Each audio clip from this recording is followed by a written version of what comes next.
Yes, yes, yes, yes. It's time for another episode of Irreverend with me, the Reverend Jamie Franklin. We're taking the red pill, going down the rabbit hole with all of our friends, all of our dear listeners. And of course, as always, it is the man, the legend, growing his beard back, and rightly so.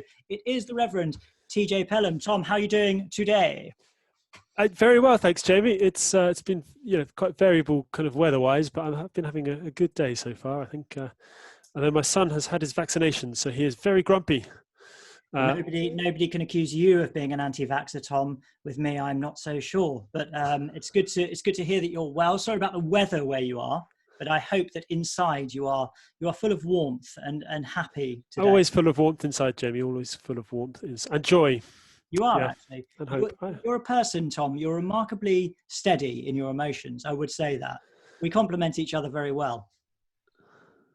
You know, Yeah. not. I hasten to add, not because I'm very steady, but because I'm completely the opposite. You know, I'm very, very up and down, very emotional. I've got a kind of Latin streak in me, I think. Not that I am actually, that I'm not actually Latin, but I just identify with those people. Do you know what I mean? That's all right. I think are you allowed to do that? I think you're allowed to do that. So you're sort of identifying as Italian, maybe Southern Italian. Yeah, I might be. It might be appropriation though, so I should probably take that back. I'm on dangerous territory. Dangerous, very dangerous. Let's move away from that quickly and introduce our other co-host, not as always, frequently joining us, and we're delighted to say he's joining us again. It is, of course, Daniel French. Daniel, how are you doing? I'm doing great, yeah. I think, like Tom, weather's a bit rubbish last couple of days, which is a shame. Yeah. We're doing fine. Doing good. Yeah, it's cold here. It's cold. You can tell this is a British podcast, can't you? Because we always start by talking about the weather, which I think is great, actually. It's, it's a sign of... Yeah, I mean, it makes people feel comfortable, doesn't it? But it's always as a kind of prelude to something really, really deep and intense. So people need a little something. Biscuit, cereal. Oh yeah, honestly, cereal, weather. That biscuit thing infuriated people. So did it? Not really biscuits. Honestly, eating because I ate it the wrong way. Upset. My wife got very upset with me. Anyway, we shouldn't talk about that. Either people were saying that your comments were ridiculous, Tom, or they were saying, why are you talking about biscuits when there are so many? Basically the whole of Western civilization is falling apart. Yeah, I'm sorry, Tom. I'm going to get to some feedback about some of the things you said, which have been really positive, but there hasn't been much positive feedback about your. Do you know what, Jamie? I identify with the hobbits in Lord of the Rings. I don't know if you ever remember the scene where Theoden comes into the ruined Isengard, and Gandalf, and he starts chatting to Merry and Pippin. Yeah. And Gandalf says, "You do not know what peril you're in, Theoden. These hobbits will sit on the edge of ruin and talk about table niceties and family members to the 9th degree.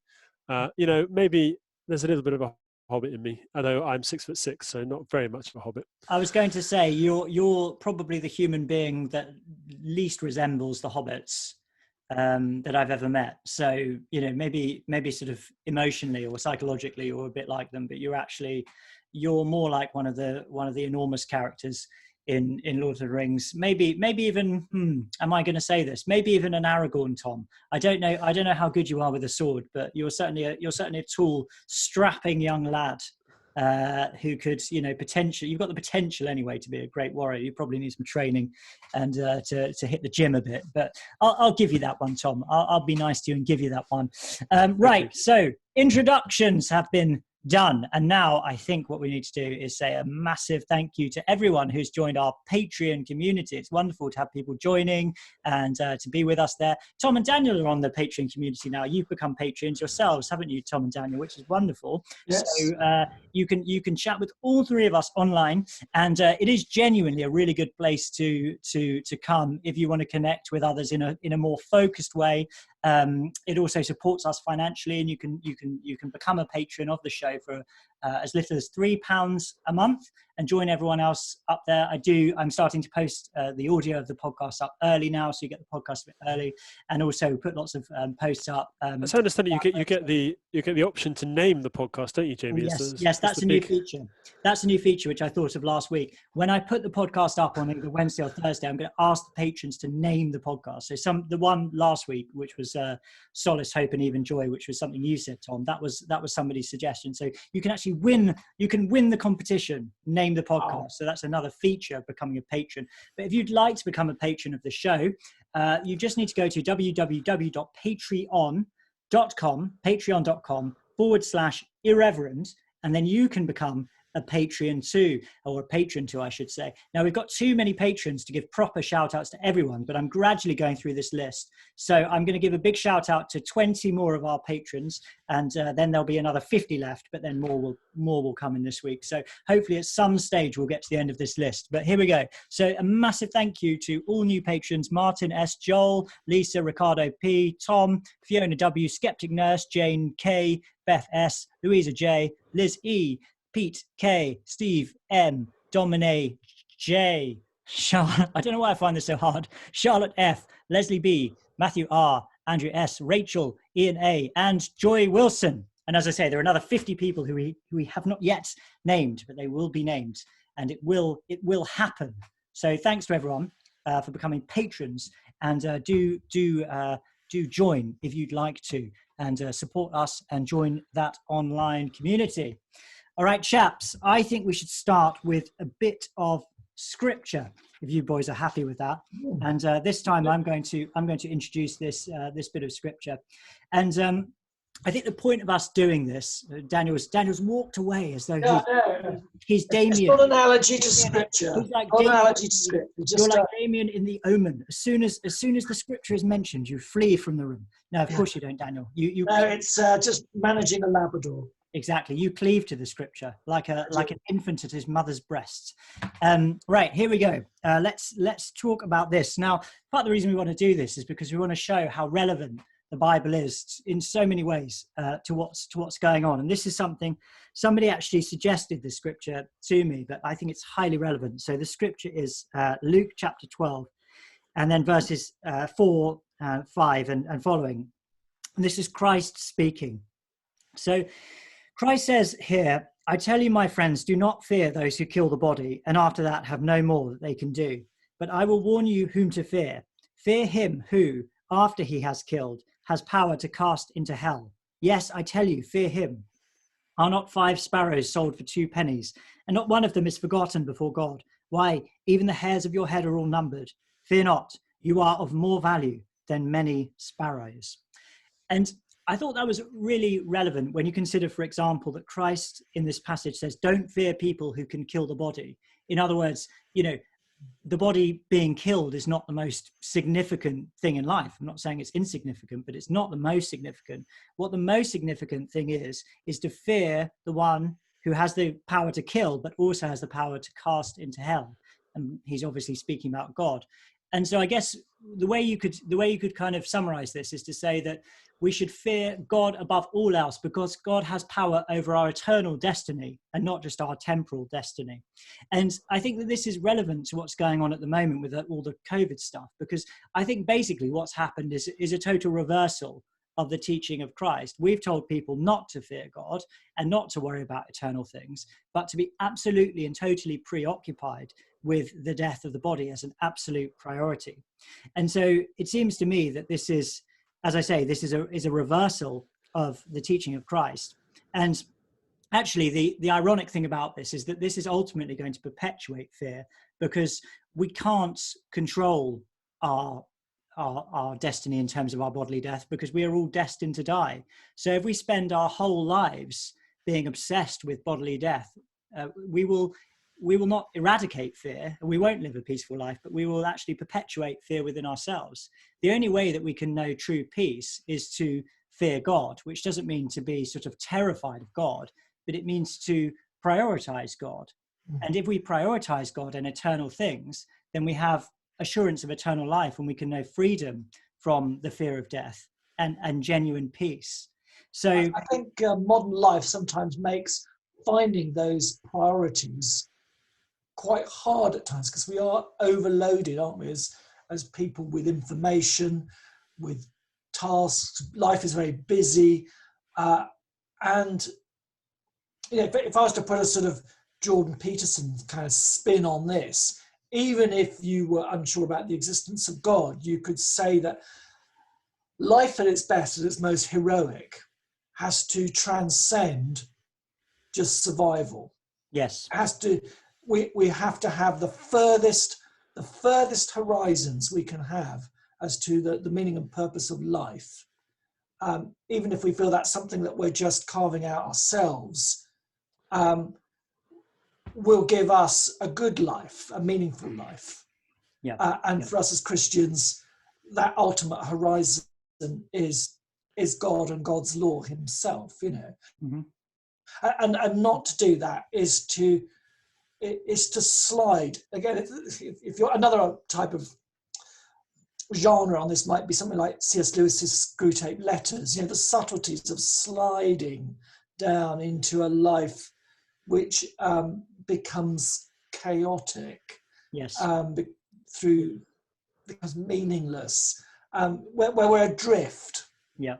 And this is, I think, about getting the right anchoring, isn't it? Yeah, absolutely. And I think when you bring in that category of chaos, I think that's a really helpful way of putting it. And obviously, Peterson's two most recent books are about chaos and order, aren't they? And I think it reminds me of that that sort of Augustinian idea that if we have our priorities right, and we have a kind of transcendent longing for God as our priority in life, that will order the rest of our lives, because our ultimate priority is something which is of infinite value and is transcendent of all temporal concerns and everything like that. So there's a kind of end point or a goal to our lives, which gives our lives meaning and focus and things like that. And so the chaotic elements of your life may remain, but those chaotic elements can at least theoretically be channeled towards something infinite and transcendent. Whereas if you don't have that transcendent goal or telos, then you're just, all you are is sort of you're subject to the tyranny of your own passion and psychological inclination. And so well, I'll go for this thing now because I want it, and now this thing, and now this thing, and now this thing.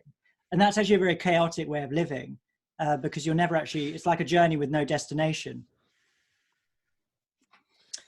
So I'm reminded, actually, it's something that you wrote, Daniel, in your article for the North American, where you pointed out that for Cranmer, freedom was a freedom from our own desire, whereas in the modern world, freedom is seen as a freedom to pursue our desire.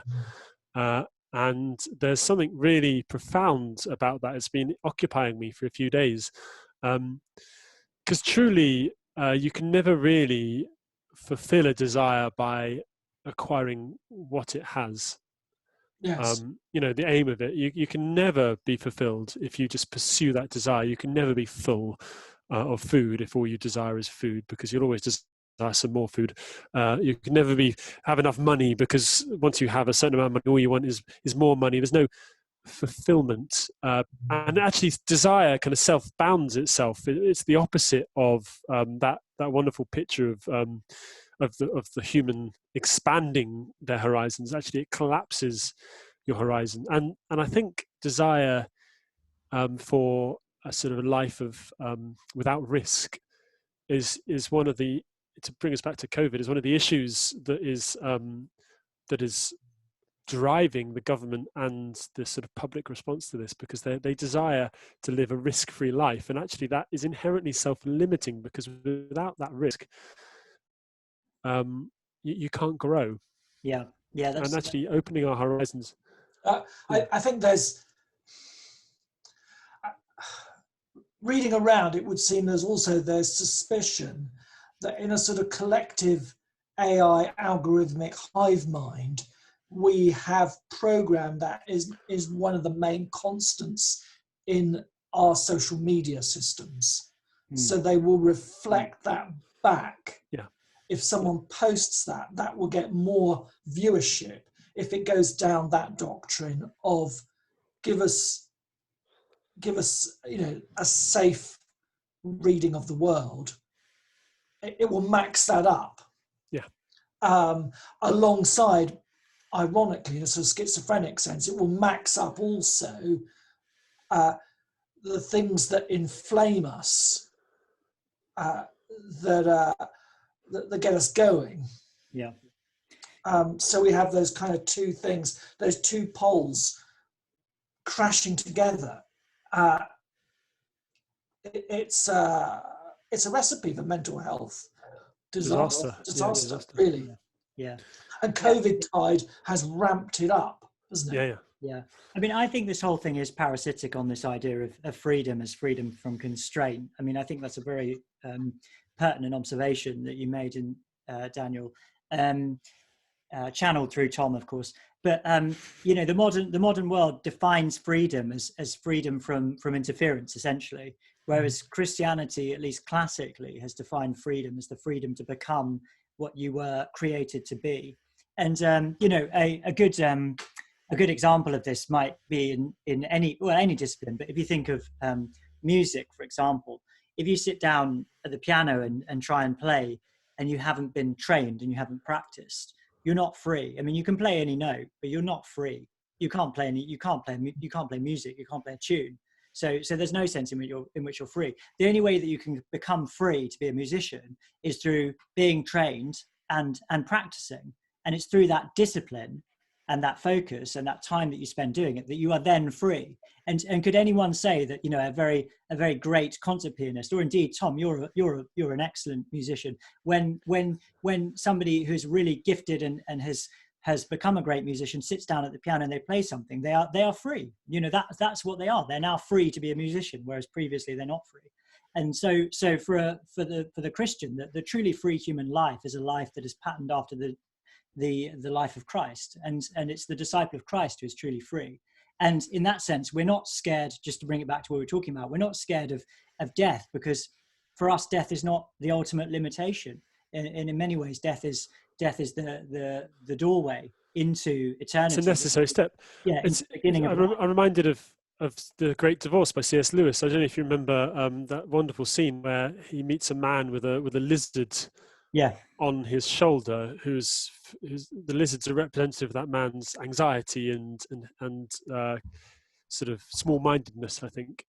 And the angel that he meets slays the lizard, and the lizard's reborn as a stallion for him to ride.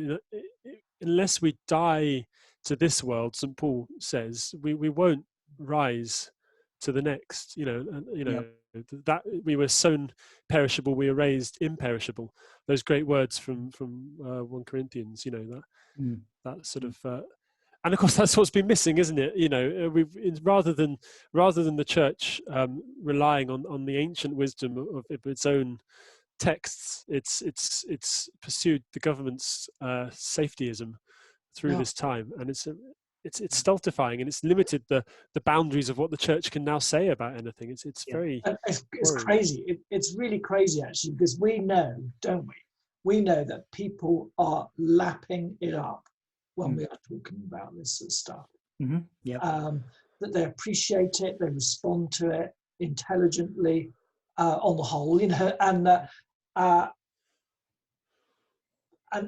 if you were in sales, you'd say, this is the market, chaps. Yes. Move in. Yeah. And yet somehow the corporation seems incredibly shy of that whole constituency of people who want to hear and listen to the great existential questions, what we've just said in the last 5-10 minutes. I think a lot of people would want to lean in and hear and say, tell me more. Yeah.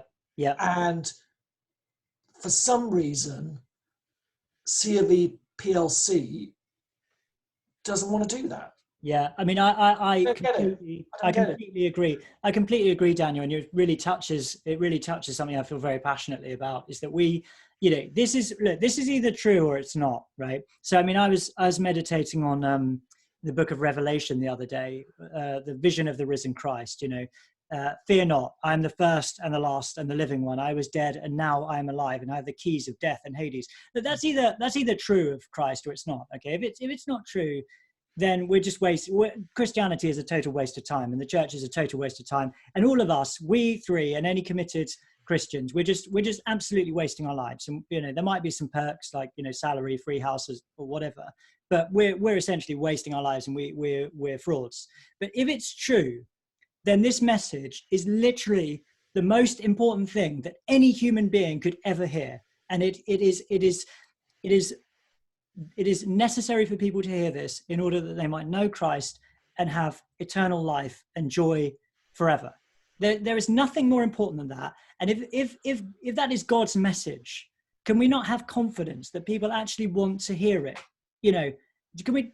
Is that not far more important than any message about I don't know, egalitarianism in society, or the importance of recycling, or whatever it might be? I mean, this trumps them all. This is infinitely more important, and it's infinitely more powerful if it's true. So why don't we just get out there and have some confidence and actually start preaching the gospel for a change, instead of banging on about this kind of this sort of leftist woke agenda in an attempt to win over the favor of people who couldn't care less about us anyway.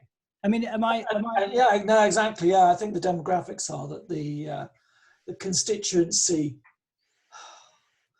that some people in the church seem to be putting a lot of effort and energy into really couldn't care less anyway, and are never going to darken the doors of the church. Well, they might nod and say thank you for acknowledging X, Y, and Z as an issue, but that's about it. Whereas I think the people that we are conversing with genuinely want to move forward.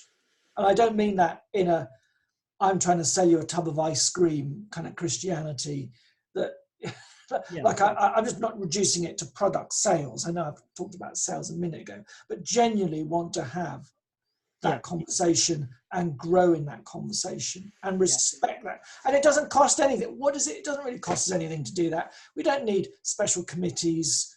No. Or we don't need, yes, we're doing this with gadgets and technology, but Yeah, but Daniel, how much does do this out in the pub, really? Yeah. I mean, Daniel, our overheads are almost nothing. I mean, we've all had to buy our computers, but our overhead to actually just produce the show, obviously we want to sort of expand it and do other things, but the cost of actually running a podcast is basically nothing. So, it doesn't take a lot of investment to get the word out there. And, we're happy to say now that thousands of people are listening to this, and it's wonderful. And, we're so happy about that, but everyone could be doing this. Everyone could be out there preaching the gospel. And thank goodness there are lots of people who are.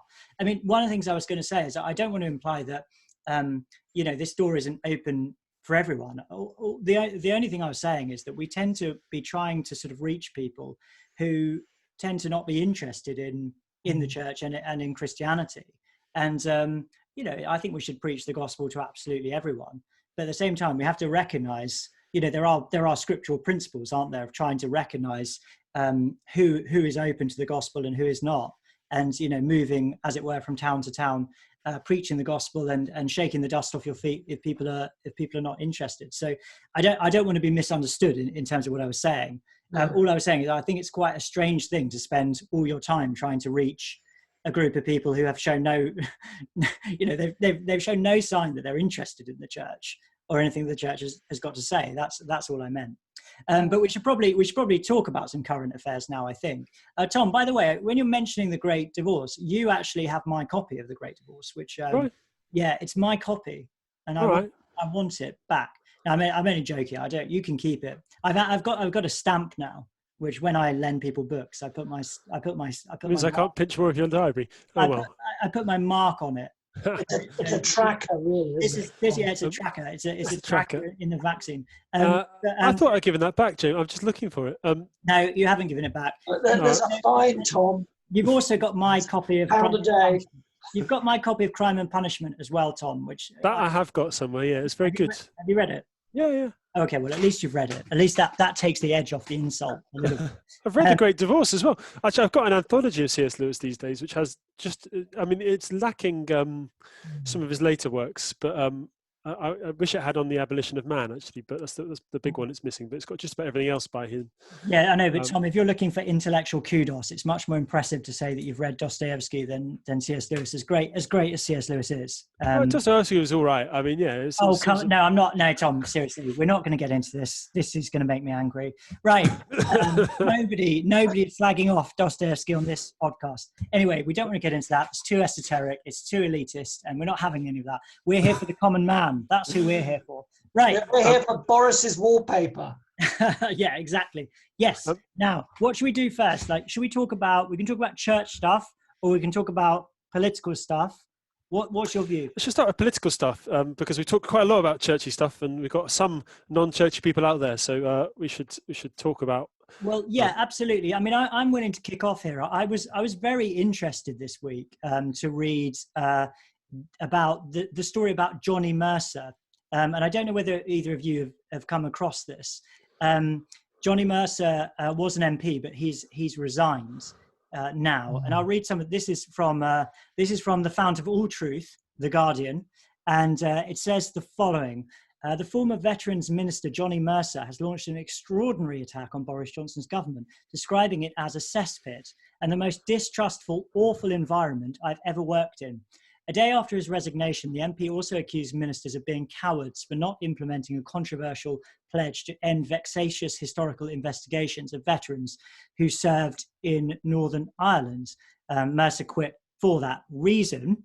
And then in an interview, which was on Times Radio, a clearly angry Mercer said his resignation was an act of personal accountability. And then the same quote again, "This is the most distrustful, awful environment I've ever worked in government. Almost nobody tells the truth is what I've worked out for the last 36 hours. And, I don't think anyone really can get on their high horse about trust and ethics and all the rest of it in politics, because as far as I'm concerned, most of it is a cesspit." And he was going to resign quietly, but because of the way things were carried through, he decided to make it more public and make a stand. So I thought that was.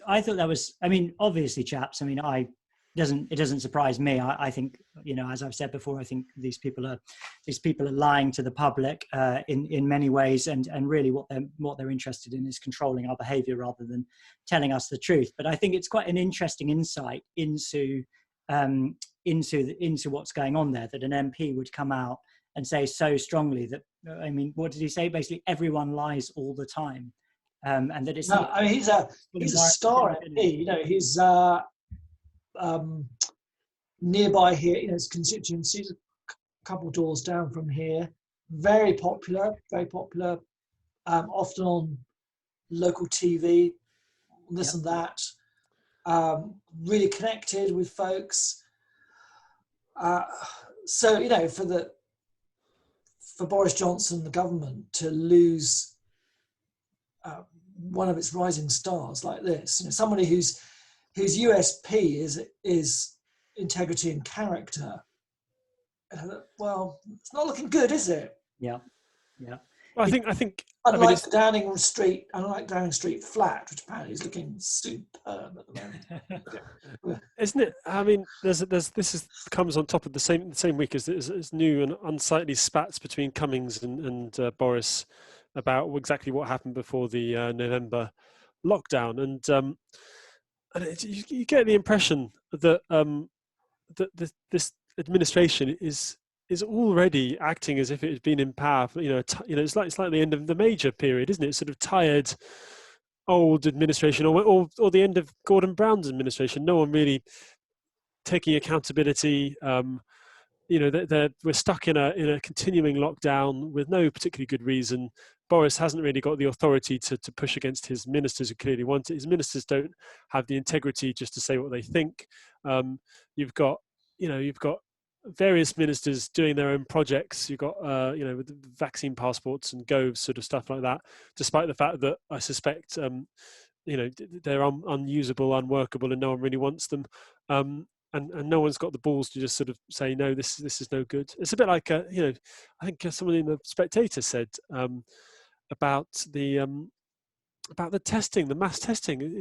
Didn't someone say, there's no point in this moonshot. There never has been, because they're not reliable enough to test like that. But now we've got the vaccines out there. There's no point in mass testing. It's just a Mass it's a testing. mass testing. Okay, James. I've been getting. I'm doing that at the moment. Just to, Yeah. Sorry, Tom. There's no point in it at this point. There's no point in it at this point, and it was always a sort of statistical nightmare because of the sheer number of tests. They're without any idea of where they should be, where they want to be going.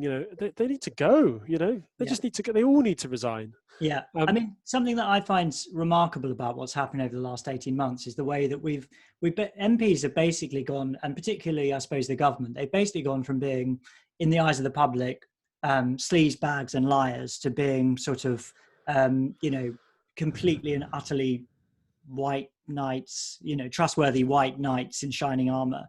And I think it's a lot to do with the propaganda, spreading fear that people feel that they must trust them.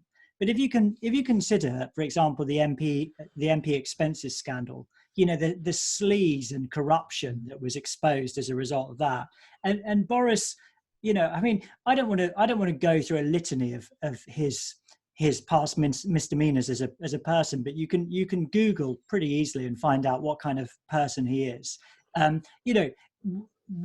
What reason is there to believe that these people are truthful or trustworthy or moral? And the answer is there's no reason. And when there is somebody who actually has some integrity, somebody like Johnny Mercer, he finds it so repulsive that he needs to quit. So I mean, it's just it's further confirmation, isn't it, of the corruption and the sleaze. And Daniel, you're obviously referring to this story. You'll have to tell me the details, appraise me of the details. But basically, Boris has acquired money in an underhanded way in order to refurbish Number 10 at the behest of his. I don't know. They're not married, so what is she? His partner. Is that right? Yeah. Yes, and looking at it this morning, the media was reminding us that I think he's allowed a grant. He's allowed to do about £30,000 worth of work that he claims from the government, but there's an estimation now that it might be revealed that about £200,000 worth of work has been done upstairs.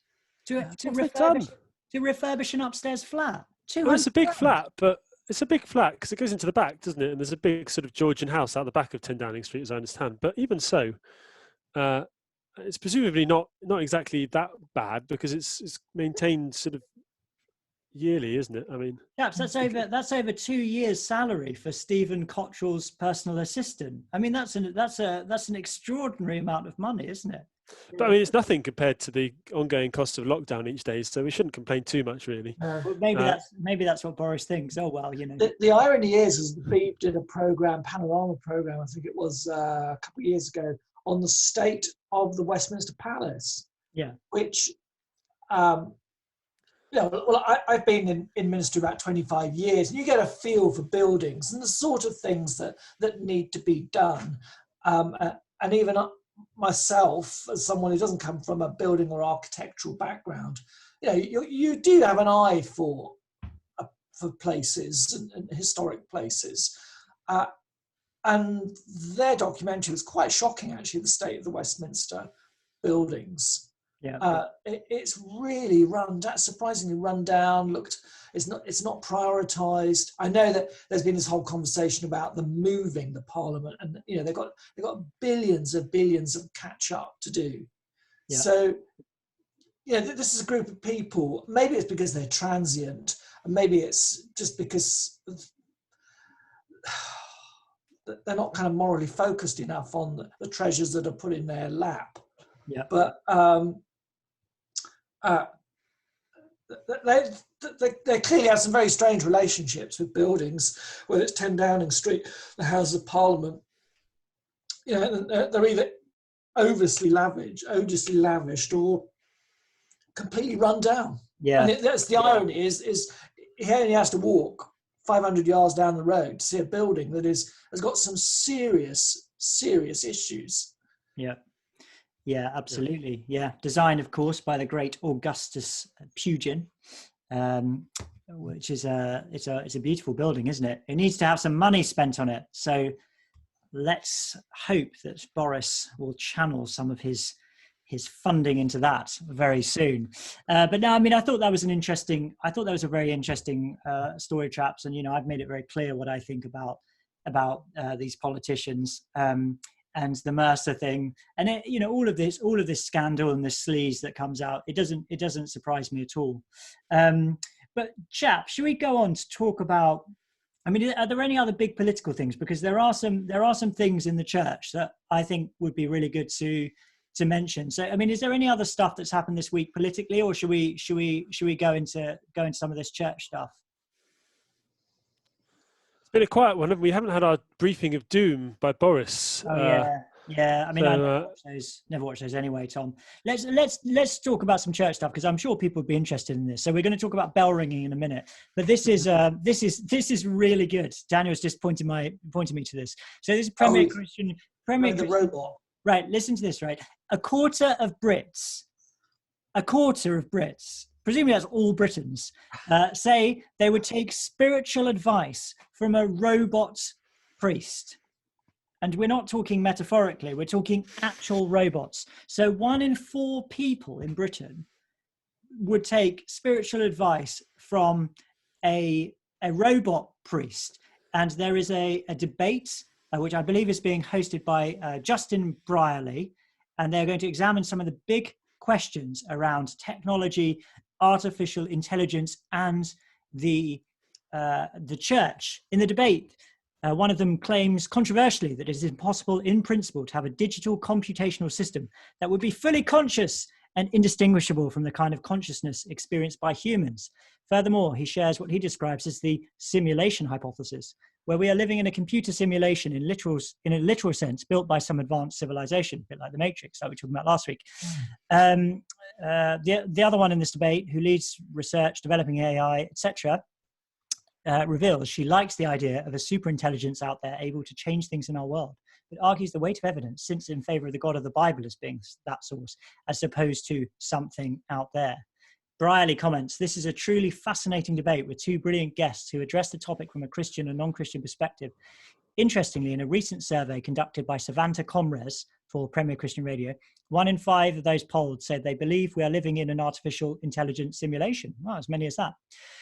A quarter of those surveyed said they would be willing to take spiritual advice from an AI robot replica of a priest instead of a human priest. So whilst this may have seemed like something from a sci-fi movie just a few years ago, many are now beginning to give the whole subject serious consideration.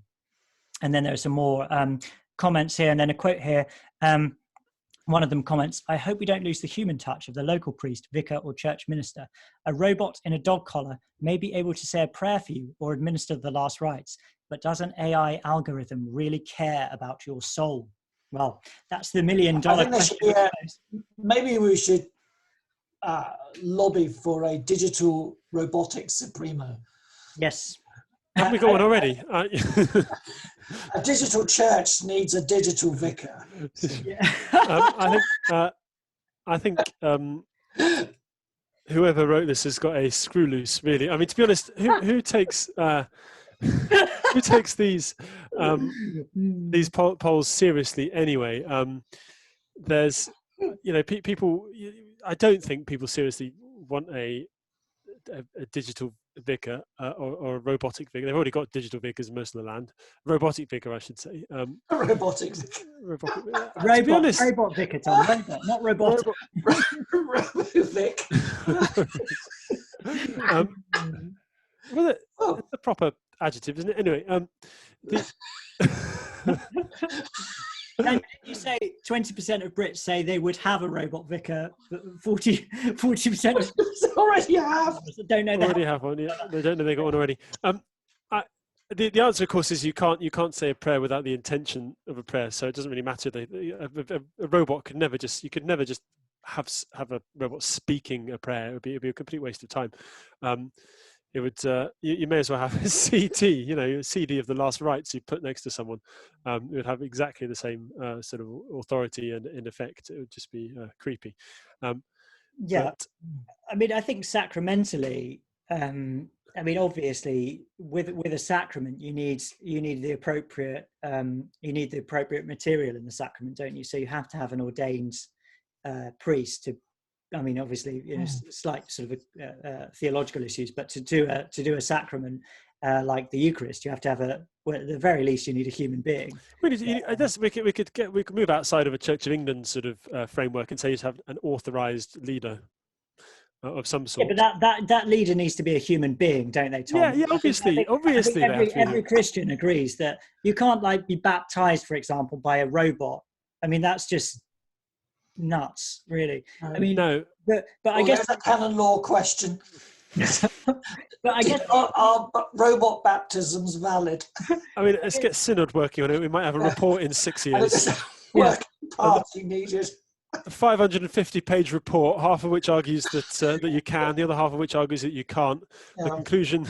Yeah, and then we can have some study days. But the point I think I want to make about this is that if you say, I mean, obviously, I don't believe that machines can be conscious. I just don't believe that. Whatever it is, it will just be a highly complex algorithm, right? So even if it is an algorithm that can develop itself, it's still not conscious like a human being is conscious. But so basically, what you'd be doing with this robot priest is you'd be going to it and saying, well, I've got this problem. I'm thinking about getting married, but I'm not sure. And essentially what you'd be doing is a more sophisticated version of, a kind of, what are those balls, those balls which you kind of shake up and then magic 8 balls. Yeah, magic 8 ball. It would just be like a sophisticated version of that, right? So you would have your input, which would be what you say, then the algorithm would get to work on it, and then it would say something back to you. But that's not the same. That's not even close to being the same. It's a different category of communication to a communication with an actual human being, particularly a human being who is a Christian or a priest who can be guided in that unique way that human beings can be by the Holy Spirit, right? I've just got this vision in somewhere like a hospital chaplaincy, that these robots going down corridors with cassocks, sort of handing out sacraments or Bibles. Yeah. As a fan of Futurama, I've got an image of the robo priest from Futurama. There actually is one there who administers the rites of the robot religion. Yes, I was thinking the same thing. Yeah. Sort of look like a jukebox with stained glass on it. I have to make a confession here that one of the best hours of my life was we have a parishioner. We have a parishioner who moaned at me for not turning up at the church fete allegedly a few years ago. But I was there, but I wasn't. What it is that I have a colleague in Plymouth who created a life-size Dalek, which was in a mobility scooter, and he rents it out to charities. He's a military chaplain, absolute great guy, Carl Freeman. And it even pushes out smoke. It's got the voice changer. And it's been on the local telly and what have you. So I borrowed this and was in this about an hour or two, going around the school playground where we're having the church fete, exterminating people. And no one knew it was me because my voice was changed. But after a while, the great thing is as you're hanging around in this, you begin to hear people, having a moan and a bitch about things, and men going on about their wives, and various. And this one dear, sweet old lady suddenly turned acidic and said, "You'd think the vicar would turn up to his own fate." I thought that was the most serendipitous moment in my life. Did you jump out? She was just on the edge. She was just on the edge of this bank, and I thought, if I extend the sucker, this could be quite fatal. But I did tell her a few weeks later from the pulpit, and from the pulpit. I said, I've got to tell you this, but But anyway, apparently, a friend of a friend's who worked in Tesco's, and this was actually backed up by a Radio 4 program again some years back. I heard that supermarkets are thinking of changing the start of actually getting androids. Yeah. In the whatchamacallits, the checkouts. Yeah. Apparently the same type of Super Marionation is used in the adult industry, robotics, and this Radio 4 program is saying that the supermarkets are really quite keen on this, that you could save an enormous amount of money by having, a robot that maybe costs, 10, 20 grand to build. Yeah. That has a sort of Siri-like interface and can tell the difference between studs and carrots. Daniel, what you're saying is that Sainsbury's they're going to employ sex robots. Is that what you're saying? I mean, it sounds. So. let's hope they. Every little helps. That's Tesco's, isn't it? Yes, it is. Yeah. It is, what's Sainsbury's? I don't know. Who knows? We're gonna end up going back into our discussion from earlier, aren't we, about diocesan taglines? Well, Sainsbury's are in trouble in Cornwall at the moment because they advertised. They had a huge billboard apparently with. They got the scone the wrong way around. Right. Right. Okay. So what is the way around for the Cornwall? It's jam first, cream after. Whereas in Devon, you see, it's cream first and jam after, which is the proper way around. Our generous orthodoxy is the other way around. Really. Yeah. Now I'm not going to say which one of you said this, but one of you came up for it or let's not say one of you actually. Let's say somebody came up with a tagline for the Church of England, which because we've got various kind of strap lines, and every diocese has to have one. Yeah, exactly. But it was actually drawn from the Lord of the Rings. Well, they're not going to know it's going to be me, then, aren't they? I mean, because I'm the only one who quotes the Lord of the Rings around here. But I've already done it twice this podcast. Was it my precious? No, I think it's honestly. I think some dioceses take their tagline from Galadriel at the end of the Fellowship of the Ring. No, wait, Tom, don't give look. An anonymous vicar from somewhere in the south of England, dressed in blue, suggested that it's going to be an anticlimax now, but I will decline and go into the West. I think that is. Well, that's our official suggestion for the Church of England. For a new tagline for the Church of England. So we're all going to get on the boats and just sail off to.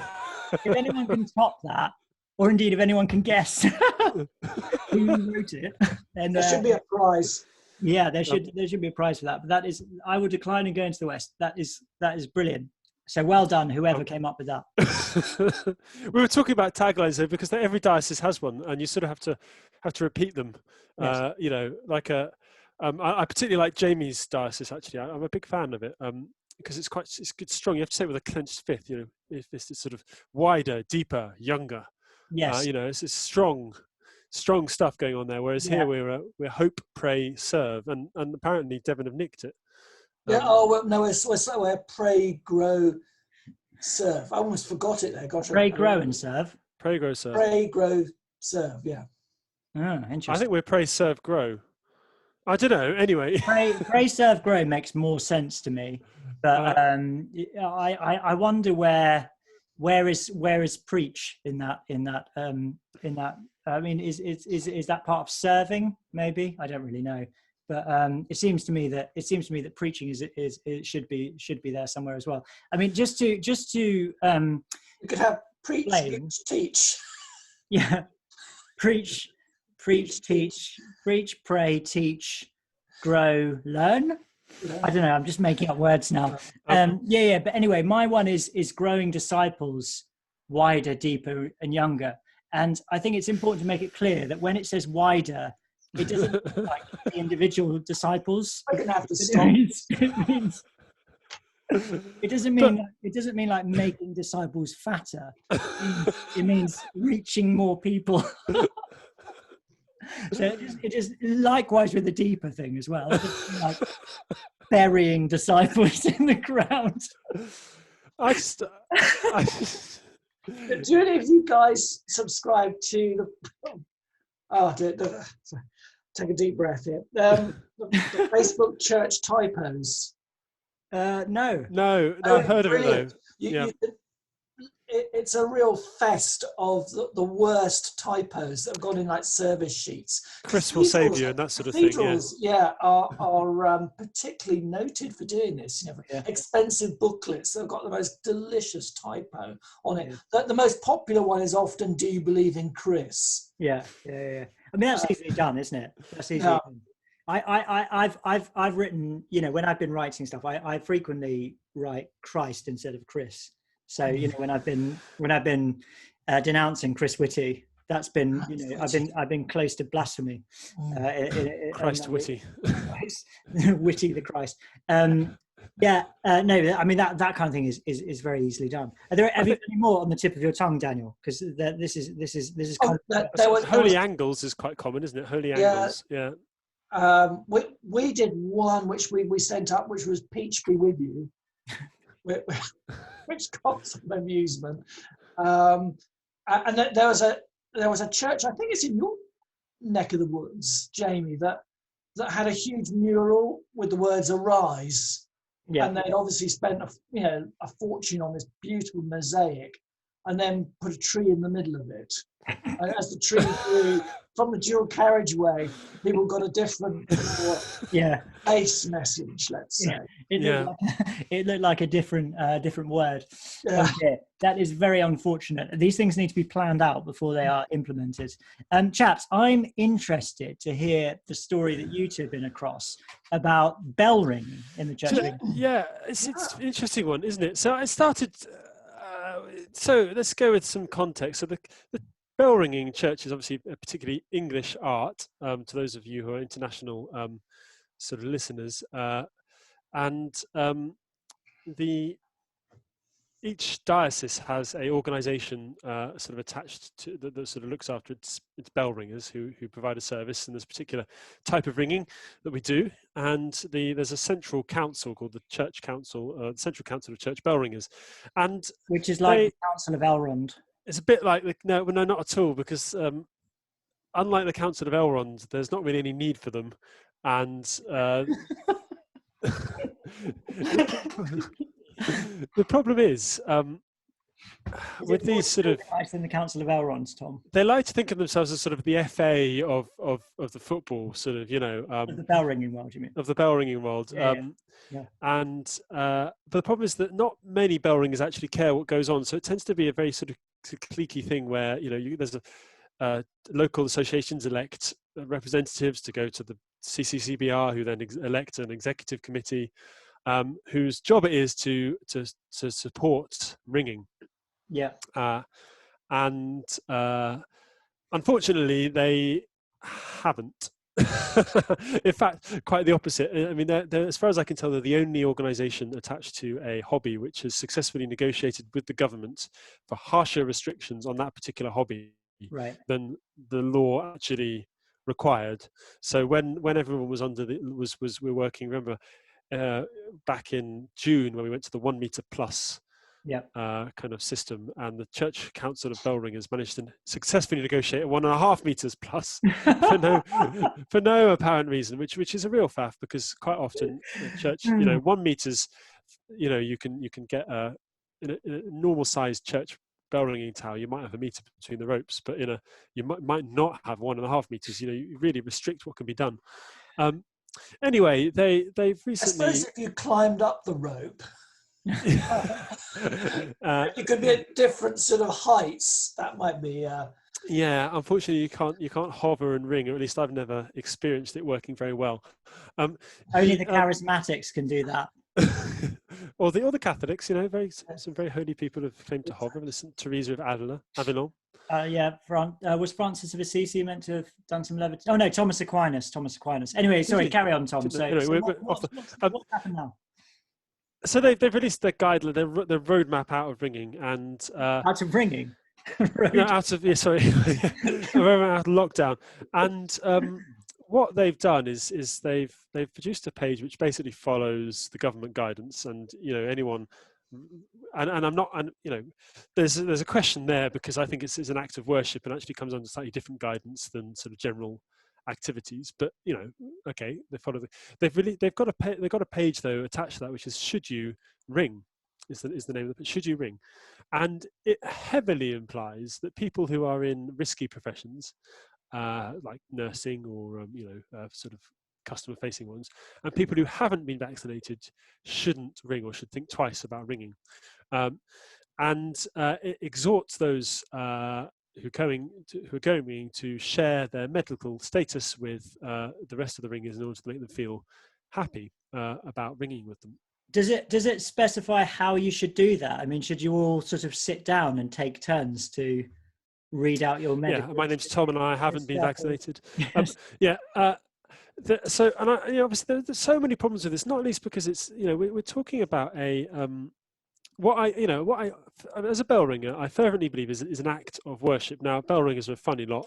Not every vicar would agree with me, but actually, I, as a ringer, I consider it to be an act of worship. You're making joyful noise upon the cymbals for God, to summon people to worship, to celebrate things. So I think that to be expected to share your medical status in order to participate in an act of worship is completely outrageous. And I believe Daniel wrote something to them along those lines, didn't you? Yeah, there was a little contact form. So on my smartphone, I was able to pin a few lines, and I got a reply the next day, mindful of the guidelines being for the period between 17th of May to 21st June. I was corrected that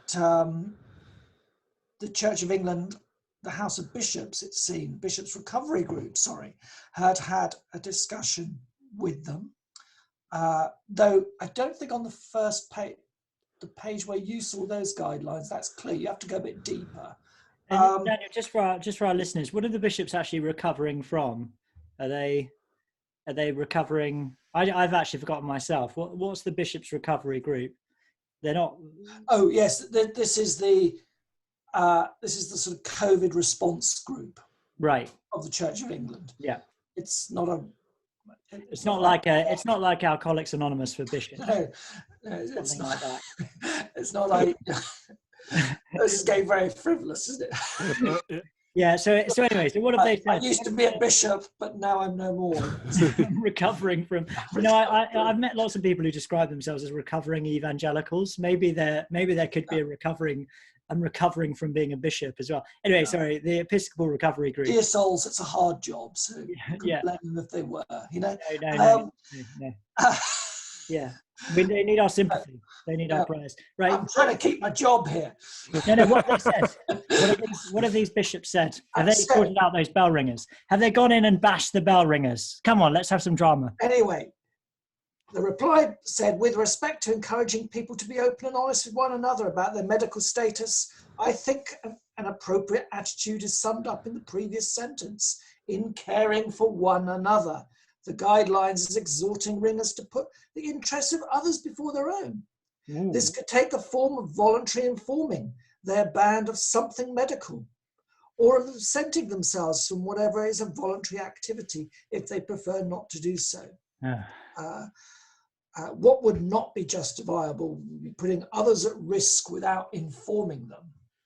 Oh dear. Ooh. So that's coercion there, isn't it? I mean, you can't say, on the one hand, we need to be, voluntary, kind of, let's all be in this together to protect each other, and then on the other hand say, but if you don't, then that's bad.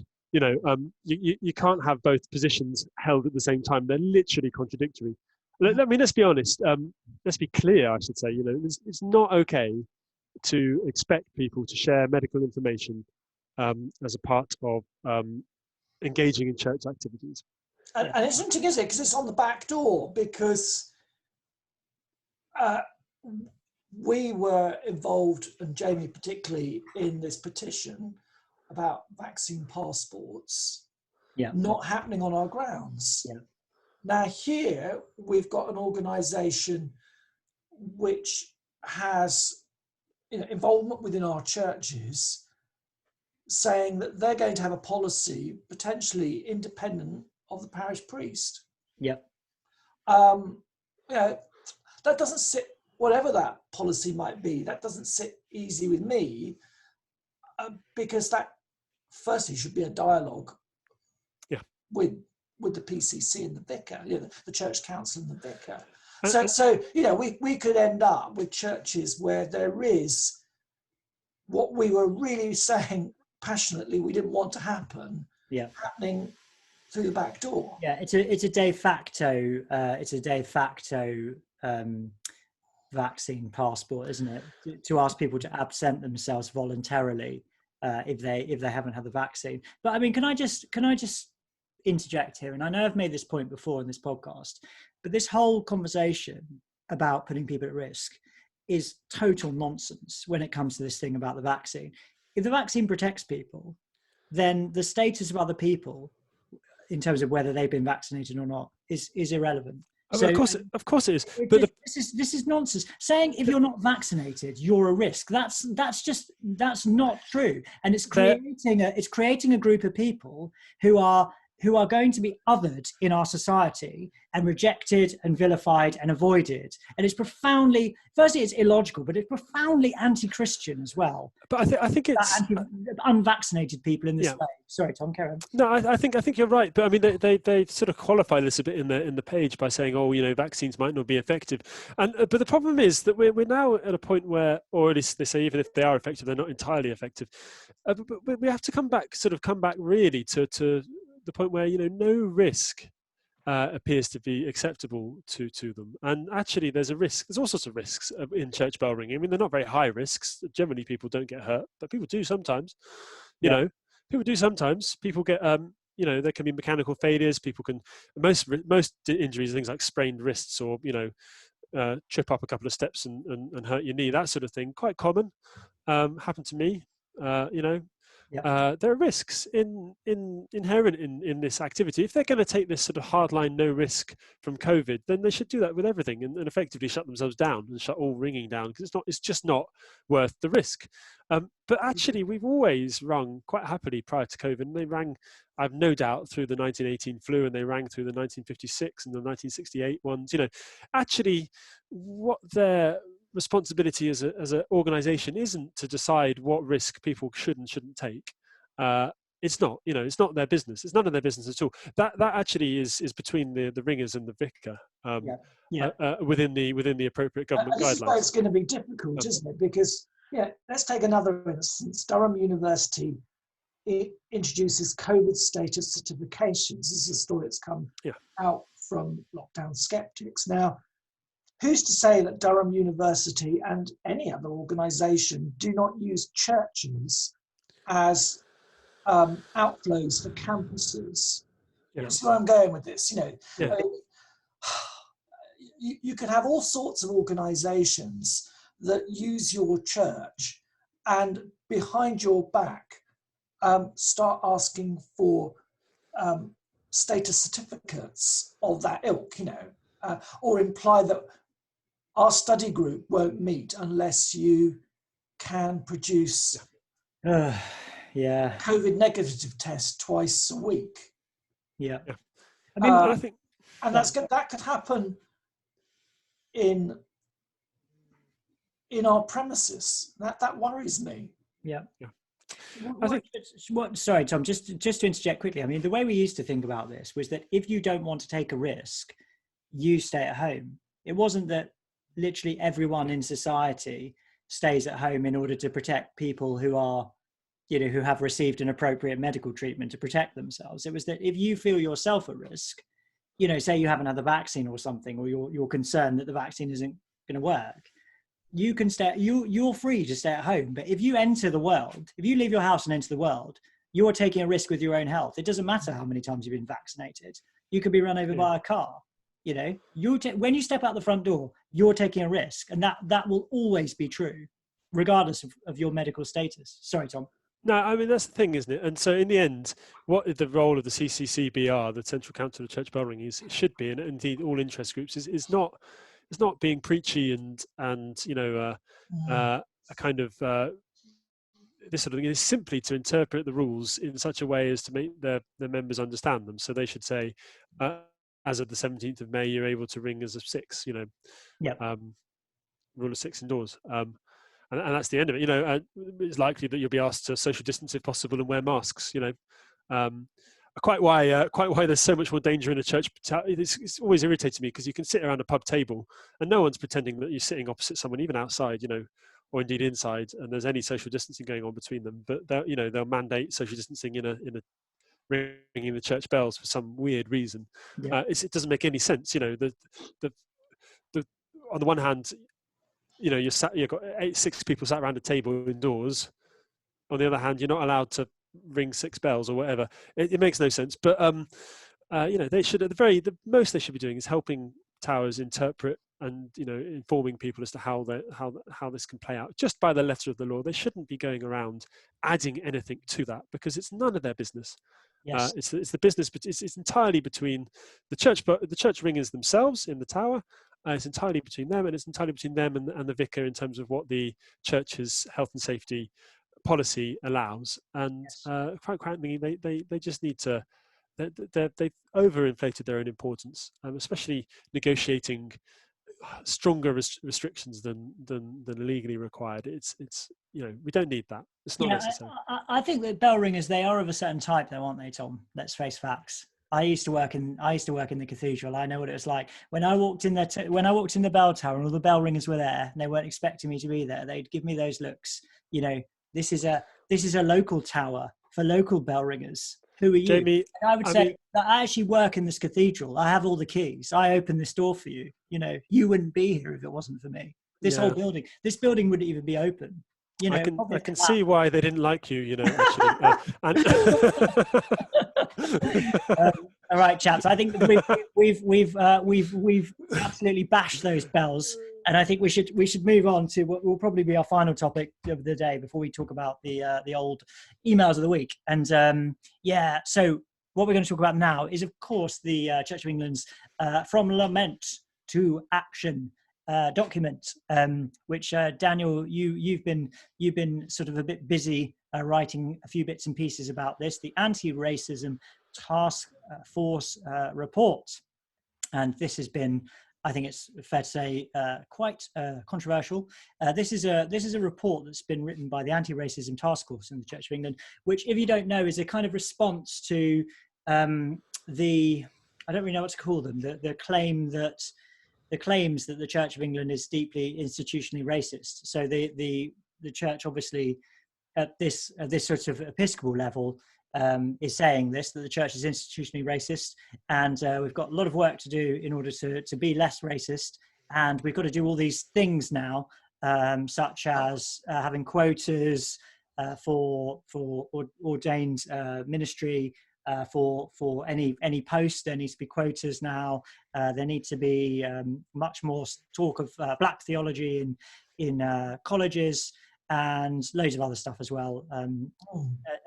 Calvin Robinson has written a good letter trying to provide an alternative point of view about this, which I'm happy to put on the show notes, and kind of exposing quite a lot of this the faulty thinking in this report.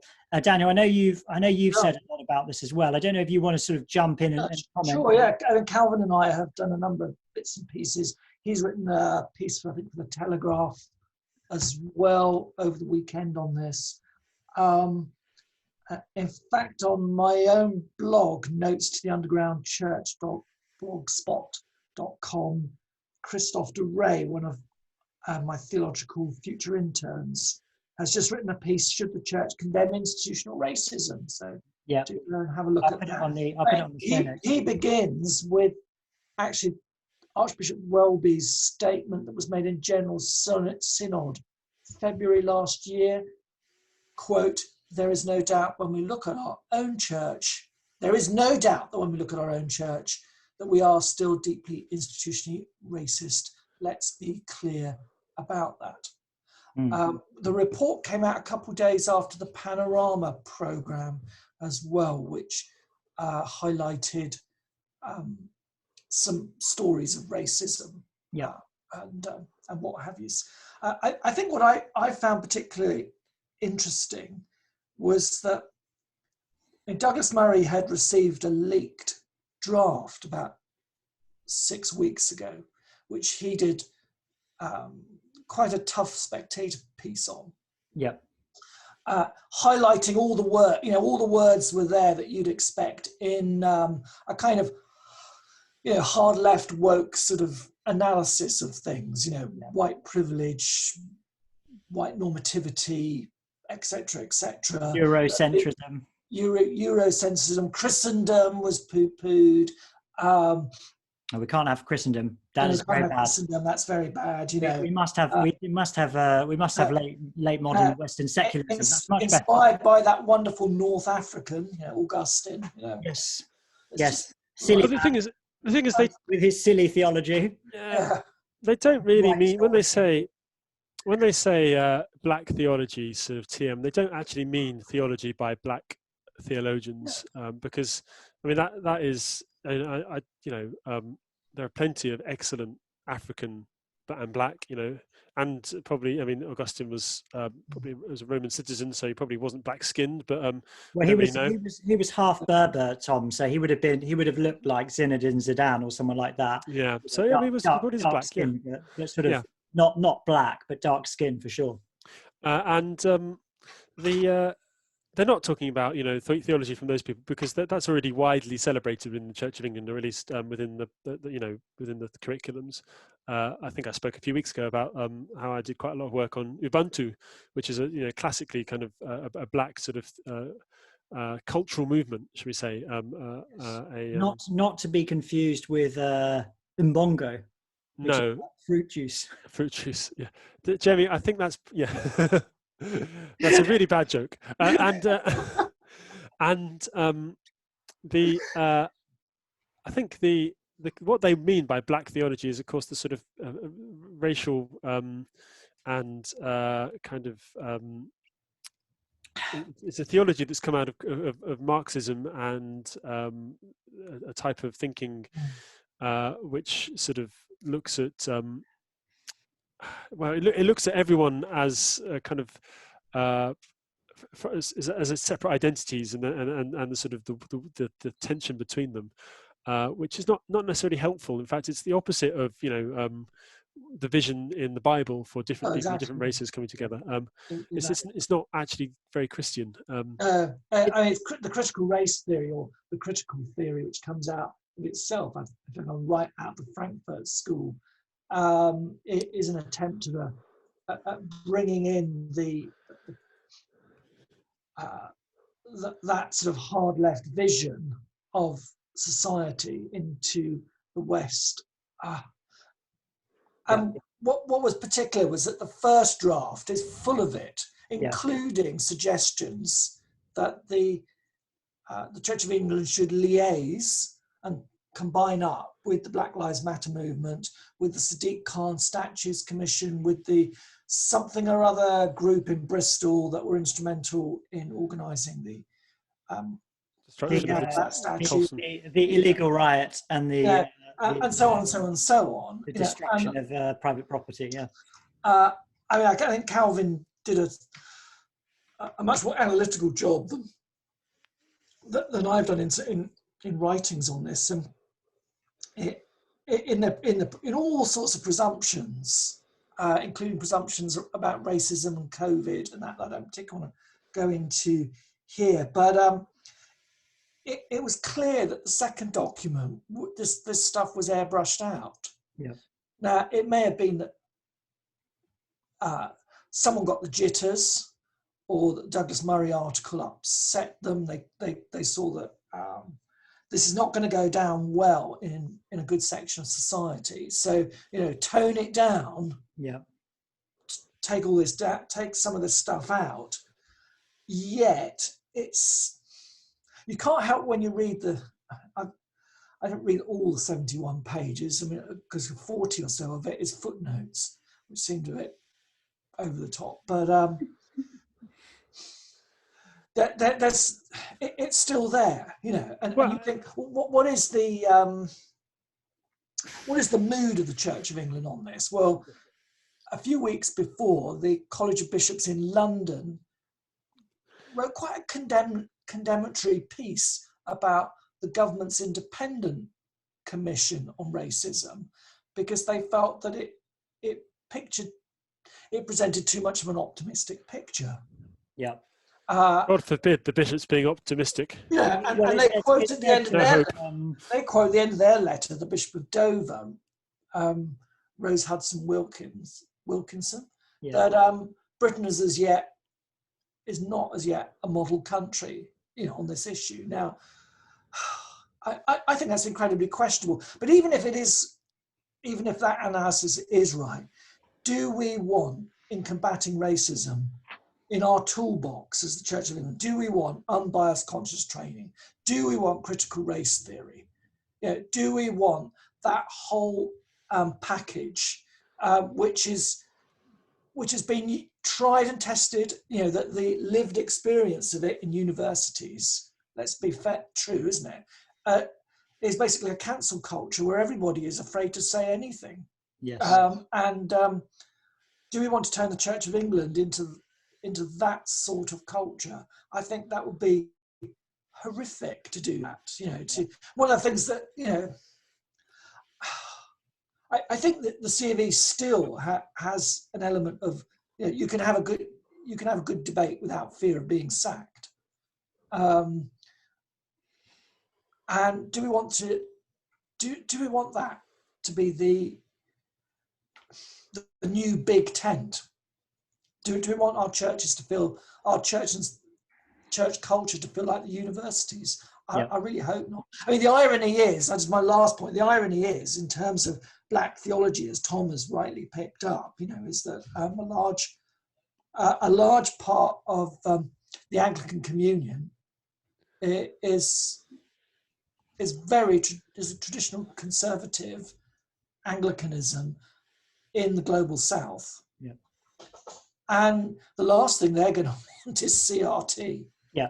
Well, I thought it was quite interesting seeing a response to this by Marcus Walker, where I think he quite rightly points out that you know, his experience of time in Rome. He was in the Anglican Youth Forum in Rome, and they had, you know, Anglican children, young Anglican theologians from across the world coming and staying with them in Rome. And his experience wasn't that they wanted to talk about race and injustice, but they wanted to talk about God and the Bible, you know, and that, you know, that is, if anything, like an authentic black theology is Bible believing. It is very orthodox. It is passionate and full of the Spirit. It is all the things the Church of England is not. So yeah, I welcome that into the Church of England. Absolutely. I think you guys said it last week. You know, bring it on. Yeah. Bring it on. And you know, it wasn't this one of the errors that I think is not acknowledged in this report. That in the Windrush generation came over, they came into our churches and they found them lacking in faith, really. And they thought, well, let's go and found our own churches, for goodness sake. And what you ended up with is Pentecostal independent churches springing up all over the place because we weren't fired up enough. Yeah. Well, that's a pattern that's repeated across history, isn't it? That we should take note of. Yeah, I mean, CRT is I think CRT is a type of colonialism, really. And when you actually think about this on the local level, most congregations, you know, outside of places like Oxford, Cambridge, and central London or metropolitan areas of London, are completely unaware. My congregation don't even know that this exists. So if you go into their church, if you go into our church and say, right, everyone, now we've got to talk about the way that the human race is basically divided into people who have been oppressive and people who have been oppressed, and we need to have, you know, reparations and quotas, and we need to have, you know, sort of mutual recrimination and you know, this kind of scrupulosity and you know, sort of public denunciation and confession. They just be thinking, you know, what on earth are you talking about? This is completely sort of this is completely foreign to most people's experience, and it's totally antithetical to the gospel as well. The gospel doesn't divide humanity into the oppressed and the oppressors. It says that we're all sinful and that we all need to be forgiven by God and reconciled to one another. And like, it just goes back to what we were talking about earlier. You know, this is a false gospel. It's a false gospel. We should be preaching the true gospel.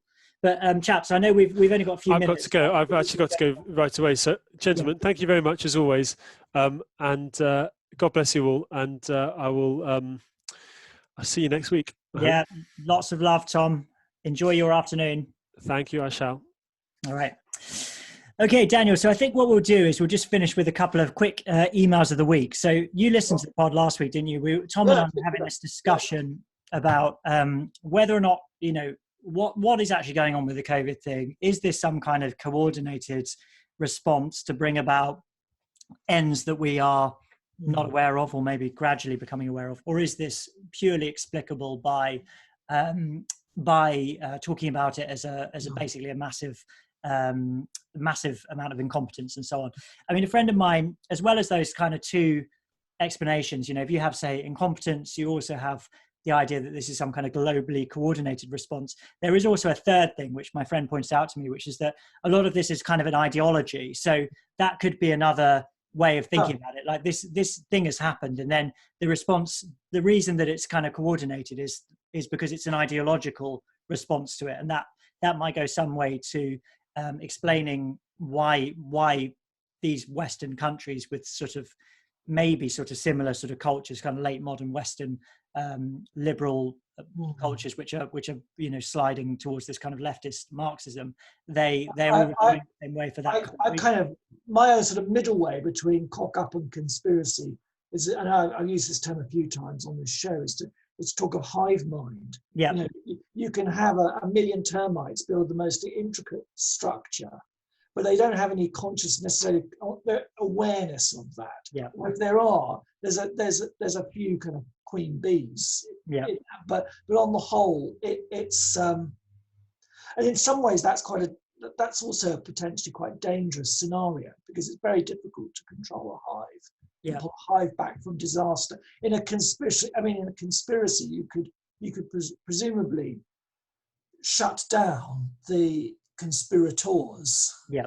You know, yeah. but with a hive, it's very difficult to know how to, how do you address the sort of social media network which pushes and pushes what we like to hear, which is, you know, safety and arousal.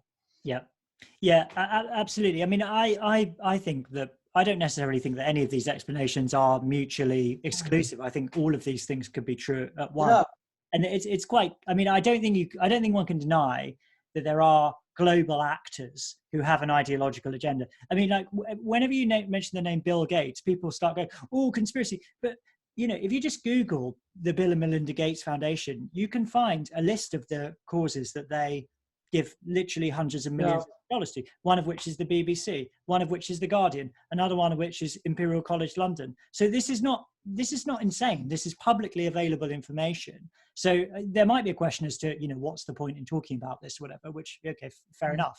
But it's not mad to say that there are these kind of global actors who have, you know, George Soros or you know, Klaus Schwab or whoever. They clearly are people. Like George Soros put loads of money into Northern Ireland to get the abortion laws liberalised, for example. So there are these people who do these things. Anyway, so I know we've only got a few minutes, so let's just read some of these out. So I got a balance of responses to this. So I'm going to read two emails that reflect that. So Nicholas says, just listen to the podcast, etc. He writes, as Jesus taught, we all need forgiveness. We're all sinners. It is uncanny how alike all totalitarian, inhumane systems are. This is because all human leaders, unless blessed with a faith or a degree of humility around the world, are all drawn to the same humanistic global solutions where A, they get control, and B, God is not involved. The universality of these predilections inevitably leads to an impression that some supervening shady elite must be coordinating all the desperate and inhumane things going on. Actually, it just looks like that because they all happen to want the same things. And then he writes, interestingly, however, Jesus also talked about Satan and certainly believed in him. If we are to point to a coordinator, that leads readily to reflection on the work of Satan and demonic creatures, such as are described in C.S. Lewis's Screwtape. So, I mean, I think it's quite an interesting point, isn't it? That even if there's not a sort of human conspiracy, there certainly is a spiritual conspiracy, which is coordinated by Satan. Yeah, I must say as well, I just listened to James Delingpole's latest podcast with a, I think his name was, I can't remember his name, but he's basically a psychologist who through his work with schizophrenics came to believe in the reality of demon possession. It's absolutely fascinating, and you know, it's really kind of blown my mind listening to it. Yeah, I think Gavin Ashton's done something similar, hasn't he? Now, has he really? Yeah, that's interesting. He's done a similar journey actually from Jungian to the more supernatural view of the world in terms of that sort of stuff. Yeah, it's real, man. I've got absolutely no doubt about it. So another one here, so this is kind of coming on more on the kind of thing I was saying. So Rowena, she writes, just listening to the debate you guys were having about is this incompetence or conspiracy, her husband's and she have had this debate many times. He says conspiracy, she wasn't so sure. However, what pushed me over to his side is looking into totalitarianism.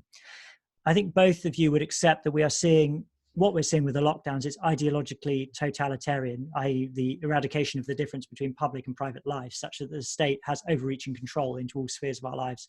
I would then ask, has there ever in history been the inception of a totalitarian state without conspiracy? Everything I read about totalitarianism is that conspiracy is involved at every stage. In the inception of the totalitarian state, in its continuation, as it takes work and plotting and deception to maintain a population level delusion which is required for a totalitarian regime to function. So either this is the first time we've ever seen totalitarianism just rise up on its own through blunder and accident, or it's like every other time. I think Lewis in The Abolition of Man picks up on this, doesn't he? That the nature of this scientific technocracy that he foresaw emerging would be particularly potent because of the scale of things. Yeah, that this is different from Nazism or even the Napoleonic or the Roman Empire. That this has potential to scale, yes, and survey in a way that is a dictator's dream. Yes. And because the final abolition is of man himself, I think, as Lewis says, that the final adjustment is what we do to ourselves. We kind of existentially amputate ourselves. Yeah. Through this process of that's what makes this milieu particularly dangerous. Yeah, I mean, I agree with that. I think the thing for me that I find really hard to believe is not coordinated is specifically around healthcare, because it does seem to me like very, very strange things happened all at once in the same way in different nations, like the banning of hydroxychloroquine, for example, which I've heard from very, very trustworthy sources is one of the least harmful drugs on the planet and the most widely used. I heard you say that in the pod last week. Yeah, so I find it very strange how GPs in multiple countries were simply just banned from using it for no reason at all, and many other things of that sort. But I'm willing to accept that it could be that parts of this are coordinated and parts of it aren't. It might be, as I say, I think there may be a situation whereby there are aspects of it which are coordinated and aspects of it which are. I'd had an interesting one on the Bill Gates thing. It was that he's also the product of a Silicon Valley culture. Yeah, which you can see in Mark Zuckerberg and others, and quite a few prominent employees in that sphere who have who've kind of coalesced around a political worldview. Yeah. And they began 20, 30 years ago as sort of, supposed great libertarians, and now they swung the other way. But they also, in terms of their education, are not necessarily as fully formed or informed as previous elites have been. The Silicon Valley culture is a culture that's actually quite a closed bubble, really, in reality. Yeah. I think a good novel that picks this up is Dave Eggers' The Circle. Yeah. This is a Brave New World Google campus type thing, you know. Yeah. I mean, you know, in the end, Gates is a college dropout. Yeah. I'm not saying that to be anyway nasty to that, but you know, this is a person who has enormous control over tech globally. Yet, what is his knowledge base? You know, what's his philosophy? Who's taught him medical ethics? Yeah. Where's all that come from in his life? Has he just picked it up randomly on Wikipedia? A bit of this, a bit of that, and you know, formed his own little worldview. Yeah, and yet people like him and Tony Blair speak as though they are experts in vaccines or whatever it might be. I mean, we spoke a bit about Tony Blair doing this last week, but they speak as though they know better than people with whom they disagree, who are nevertheless experts. But no, it's interesting stuff, Daniel, for sure. And the debate rages on. And if anyone would like to send us an email about this or anything else, you can email us at irreverendpod@gmail.com. And a reminder that you can join our Patreon community at patreon.com/irreverend if you would so like. And that's another place where you can share your views on these things. Oh yeah, one more thing which we haven't mentioned yet is that we have, of course, our new sister podcast, which is Irreverend's sermonaudio.buzzsprout.com, where we just stick up one of our sermons every week. And I'm going to stick one of mine up, I think, this week. So that will be up on Friday. So irreverendsermonaudio.buzzsprout.com if you would like a sermon to listen to this weekend, hopefully for your own spiritual edification. But now I think we're probably coming to an end, and I think it'd be good to say a prayer to finish. Daniel, which one of us should pray? Should it be me or you? I don't mind. Do you want to lead us in prayer, Daniel? Yeah. Why don't I do the blessing at the end that we have at the end of services? Because I particularly in the last few months come to find this very conducive to calming my anxieties, that we preach a Christ who is both the storm but the eye of the storm also. So the peace of God which passes all understanding, keep our hearts and minds in the knowledge and love of God and of his Son Jesus Christ our Lord. And the blessing of God Almighty, the Father, the Son and the Holy Spirit be with you and remain with you all forevermore. Amen. Amen.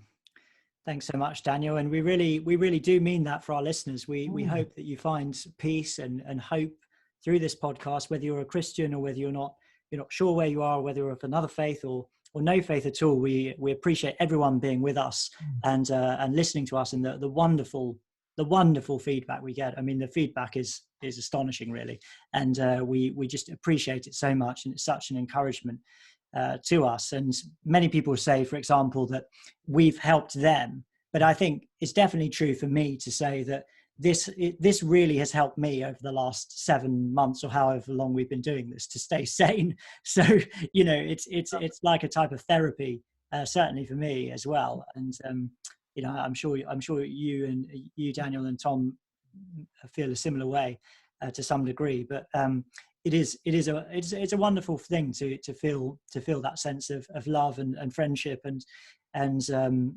community, even if it's with mostly people who are online.